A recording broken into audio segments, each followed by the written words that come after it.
पाकिस्तान उस वक्त वजूद नहीं रखता था, याद रखिएगा, लेकिन हदीस मुबारका में जब इस खित्ते का जिक्र किया गया है तो 4 अल्फाज इस्तेमाल फरमाए गए हैं। सईदी रसूलुल्लाह ने लफ्ज हिंद इस्तेमाल फरमाया है। सईदी रसूलुल्लाह की बड़ी मशहूर हदीस शरीफ है जिसका मफहूम है कि मैं अरब हूं लेकिन अरब मुझ में से नहीं, मैं हिंद में से नहीं हूं लेकिन हिंद मुझ में है। बड़ी मशहूर माशाअल्लाह खूबसूरत तरीन हदीस है। फिर एक हदीस है जो आपने फरमाया कि मुझे हिंद की तरफ से ठंडी हवा आती है, जिस पर इकबाल का मशहूर शेर है, जैसे मीरे अरब को आई ठंडी हवा जहां से, मेरा वतन वही है, मेरा वतन वही है। तो हिंद की एक इस्तिलाह है जो सईदी रसूलुल्लाह इस्तेमाल फरमाते रहे, गज़वा हिंद आपने इस्तेमाल फरमाई है। दूसरी इस्तिलाह जो आपने इस खित्ते के लिए इस्तेमाल फरमाई है वो सिंध है। एक हदीस शरीफ है जिसमें आपने फरमाया कि मेरी फौज के लश्कर सिंध और हिंद पर हमले करेंगे। तो सिंध, मोहम्मद बिन कासिम आपको याद है वो सिंध पर आए थे और उस वक्त सिंध तकरीबन आधा पाकिस्तान था। मोहम्मद बिन कासिम मुल्तान तक तशरीफ लाए थे और ये इलाका आपने फतह किया था। फिर जो लफ्ज आपने इस खित्ते के लिए इस्तेमाल किया है वो मशरक है, जनरली ईस्ट, मशरक की जानिब से। वहां मशरक से आपने फरमाया कि मुसलमान लश्कर भी उठेंगे जिनमें इमाम मेहदी होंगे, और आपने ये भी फरमाया कि खवारिज का फितना भी यहीं से उठेगा। और आज आप देखते हैं कि खवारिज का फितना इसी इलाके से उठा हुआ है, पाक फौज उसको सरकूबी कर रही है। फिर आपने लफ्ज इस्तेमाल फरमाया खुरासान का। खुरासान में भी जो हदीस मुबारका है आपने उसमें जो लफ्ज इस्तेमाल फरमाया कुबिला खुरासान या कबल खुरासान, जिसको जो मर्जी इराब लगा लें आप, इराब पे अगर आप इख्तिलाफ करते हैं, यानी खुरासान से पहले या खुरासान की जानिब, ये दोनों लफ्ज इस्तेमाल हुए हैं। और एक आध हदीस में खुरासान का लफ्ज भी इस्तेमाल हुआ है।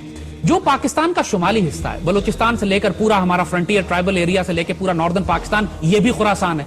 सो अगर आप तीनों डेफिनेशन ले लें, तर्जुमा ले लें कि खुरासान ले लें, खुरासान की जानिब ले लें, खुरासान से पहले ले लें, जो भी तर्जुमा आप लेते हैं उसमें सारा शुमाली पाकिस्तान शामिल हो जाता है। और मशरिक जब कहते हैं तब भी पाकिस्तान शामिल होता है, हिंद जब कहते हैं तब भी पाकिस्तान शामिल होता है, क्योंकि हिंद जो है अब तकसीम होकर मुशरिक हिंद और मुस्लिम हिंद में तब्दील हो गया। सईदी रसूलुल्लाह ने जनरल डायरेक्शन की बात की है, खुरासान की जानिब, फिर आपने फरमाया मशरिक की जानिब, फिर आपने फरमाया हिंद की जानिब। तो ये एक जनरल एरिया है, लिहाजा कोई पिन पॉइंट एरिया नहीं है ये कि ये कहें कि साहब ये इलाका सिर्फ ईरान में है, ये इलाका सिर्फ अफगानिस्तान में है। ये इलाका पाकिस्तान है। इसमें अब इसकी वजह हम आपको बताते हैं क्यों कि हम ये बात कर रहे हैं कि खुरासान की अहादीस मुबारका को आप गज़वा हिंद की अहादीस से अलग नहीं कर सकते। आप किसी सूरत में हुजूर सल्लल्लाहु अलैहि वसल्लम की वो अहादीस मुबारका जो सईदी रसूलुल्लाह ने हिंद के बारे में फरमाई हैं उनको, क्योंकि ये सारा इलाका एक ही है, हिंद, मशरिक और खुरासान ये एक पैकेज है और अहादीस मुबारका इसमें आपस में जुड़ी हुई हैं। हिंद के बारे में एक बड़ी मशहूर हदीस है सईदी रसूलुल्लाह ने जो फरमाई, हम आपको पढ़ के सुनाते हैं। हजरत अबू हुरैरा रजी अल्लाह ताला अन्हु से रिवायत है कि सईदी ने हिंदुस्तान का तज़किरा किया और फरमाया, जरूर तुम्हारा एक लश्कर हिंदुस्तान से जंग करेगा और अल्लाह इन मुजाहिदीन को फतह अता फरमाएगा, हत्ता कि मुजाहिदीन इन हिंदू बादशाहों को बेड़ियों में जकड़ कर लाएंगे और अल्लाह इस अजीम जहाद की बरकत से इन मुजाहिदीन की मग़फ़िरत फरमाएगा। फिर ये मुसलमान वापस पलटेंगे तो ईसा अलैहिस्सलाम को शाम में पाएंगे। ये नोट कीजिएगा, बड़ी अहम बात है, इसलिए कि खुरासान वाली हदीस में भी इसका जिक्र आता है, लिहाजा हम इसको जोड़ेंगे इससे। इस पर हजरत अबू हुरैरा फरमाते हैं कि अगर मैंने ये गज़वा पाया, गज़वा हिंद पाया, तो मैं अपना सारा मालो असबाब बेच दूंगा और मैं उसमें शामिल हूंगा, और जब पलटूंगा तो मैं एक आजाद अबू हुरैरा हूंगा जो ईसा अलैहिस्सलाम को शाम में पाएगा। और फिर वो हुजूर से कहते हैं कि सईदी, क्या मैं ईसा अलैहिस्सलाम को ये बता सकता हूं कि मैं आपका सहाबी हूं? हुजूर इस पे मुस्कुरा पड़े, मासूम सवाल था, हुजूर मुस्कुरा पड़े, कहते हैं बहुत मुश्किल, बहुत मुश्किल। अब इसको याद रखिएगा, देखिए एक बात, सईदी रसूलुल्लाह ने इस एक हदीस में पूरी मिलिट्री स्ट्रैटेजी क्लियर कर दी है कि आइंदा आने वाले वक्तों में क्या होने वाला है। मुसलमानों की एक फौज हिंदुस्तान से जंग करेगी और पूरी दुनिया इस बात से वाकिफ है, इसमें किसी को डाउट नहीं है कि वो फौज पाक फौज है। ये पाकिस्तान सईदी रसूलुल्लाह ने अपनी निगरानी में तैयार करवाया था। ये बात हम इसलिए बड़े एतमाद से कह रहे हैं कि इस बात को डिफाइन करके, डिस्कस करके हम 1000 दफा खत्म कर चुके हैं। कायदे आजम को हुजूर की जियारत हुई, हुजूर ने हुक्म दिया कायदे आजम को कि हिंदुस्तान जाओ, तुमसे ड्यूटी लेनी है। खान अफ कल्लाद जब बलूचिस्तान को अलग करना चाह रहे थे पाकिस्तान से, तो खुद एक्नॉलेज करते हैं, उनके पोते ने एक्सप्रेस न्यूज पे मुबश्शिर लुकमान के प्रोग्राम में खुल के सामने आके कहा है कि हमें हुजूर ने डायरेक्ट हुक्म दिया था कि बलूचिस्तान को पाकिस्तान से मिलाओ, पाकिस्तान बन रहा है। बलूचिस्तान का सूबा भी अल्लाह के रसूल के हुक्म से जुड़ा हुआ है। अल्लामा शबीर अहमद उस्मानी को सईदी रसूलुल्लाह की ख्वाब में ज़ियारत की, उन्होंने फरमाया कायदे आज़म मेरा सिपाही है, इसके साथ शामिल हो जाओ जाके।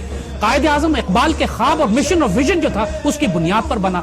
नेमतुल्लाह शाह वली ने आज से 600 साल पहले जब बिशारतें दी हैं इस खित्ते के हवाले से, तो उन्होंने मोमिनान गरबी का जिक्र किया है। मगरबी पाकिस्तान के मुसलमान जो हैं वो हिंदुस्तान पर फातिहाना गाजियाना कब्जा करेंगे।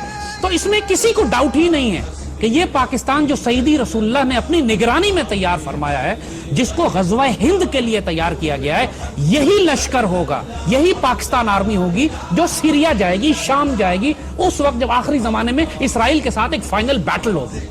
اور یاد رکھیے گا کہ پاکستان آرمی کی تربیت اللہ پچھلے کئی برسوں سے اس کام کے لیے کروا رہا ہے۔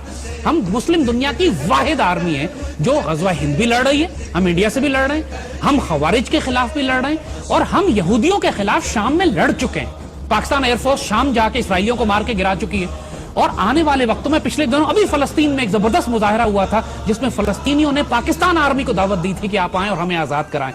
تو یہ یاد رکھیے گا کہ اس خطے سے، خراسان سے، مشرق سے، ہند سے 2 فوجیں شام نہیں جائیں گی۔ حضور نے جب خراسان والی فوج کا ذکر کیا ہے تو وہاں بھی حضور نے فرمایا کہ خراسان سے ایک فوج اٹھے گی جس کے اندر امام مہدی ہوں گے، وہ فوج شام میں جائے گی۔ ایک حدیث شریف ہے، ہم آپ کو بتائیں، بڑی اہم حدیث شریف ہے۔ میرے آقا سیدی رسول اللہ صلی اللہ علیہ وآلہ وسلم نے بالکل واضح بتا دیا تھا کہ عربوں میں جنگیں در جنگیں ہوں، عرب دنیا تباہ و برباد ہو جائے گی۔ حدیث شریف میں ذکر آتا ہے کہ عرب جب بالکل جنگوں میں گھر جائیں گے، بے اختیار جنگیں ہوں گی عربوں کے اوپر، اور پورا عرب جو ہے حالت جنگ میں ہوگا، کوئی مستحکم حکومت وہاں نہیں ہوگی۔ اس وقت حضور نے فرمایا، ایک حدیث شریف ہے کہ اللہ تعالیٰ غیر عرب قوم میں سے ایک فوج اٹھائے گا جس میں عربوں سے زیادہ شہسوار فائٹر ہوں گے، تگڑے فائٹر ہوں گے، اور اس قوم کا اسلحہ عربوں سے زیادہ طاقتور ہوگا۔ نوٹ کیجئے کہ پوری عرب دنیا میں سب سے زیادہ خوبصورت فائٹر پاکستان میں ہے، اور پاکستان اس دنیا کا واحد مسلمان غیر عرب مسلمان ملک ہے جس کے پاس ایٹمی ہتھیار ہیں۔ یہ بھی بشارت پاکستان کے لیے سیدی رسول اللہ دے چکے ہیں عربوں کی حفاظت کے لیے۔ اور آپ نوٹ کریں گے کہ پچھلے 30 سال سے جب بھی عربوں کو خطرہ ہوا ہے، ان کی حفاظت کے لیے یہی غیر عرب فوج گئی ہے جس کے ہتھیار عربوں سے بہتر تھے، جس کے فائٹر عربوں سے بہتر تھے۔ اللہ اکبر، یہ پاک فوج ہی تو